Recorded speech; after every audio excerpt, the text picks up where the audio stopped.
Data ishte 15 gusht 1943.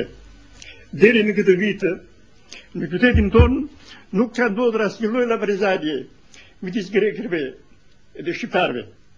Bëheshin Pashk, hanin vezët, bëhe Bajram në nderonin, ishte Ramazan, nuk pinte një krishter, pak ishte, nuk pinte cigare në pazar, kur ishte Ramazan.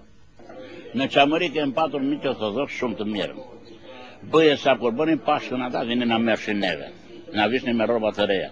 Kur bëshin Bajramin ne, vetë e merrte plau kalamajt aty dhe e vishte.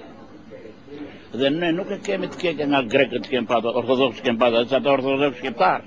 Ata nuk disin asnjë lloj greqisht. Ta keni të qartë ta dini mirë. Greqishtja në Çamëri u vendos mbas vitit 1939 me vendim të qeverisë greke.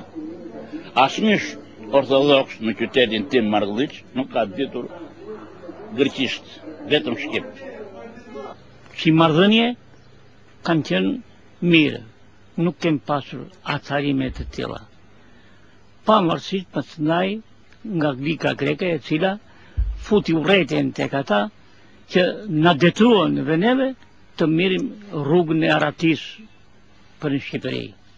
Neve në fshatin tonë kemë patur grekë shumë, kristian, shqiptarë kristian, dishin shqip. Edhe miq, shkoshin, jetoshin mirë. Pasandaj kishe dhe grekë, kishin sytë për të përzanë më tutje, ma thellë, ma to, qirin kënë rreth, kishin një sytë mirë.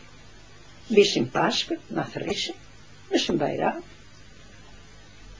Stilja nuk ishe keqe.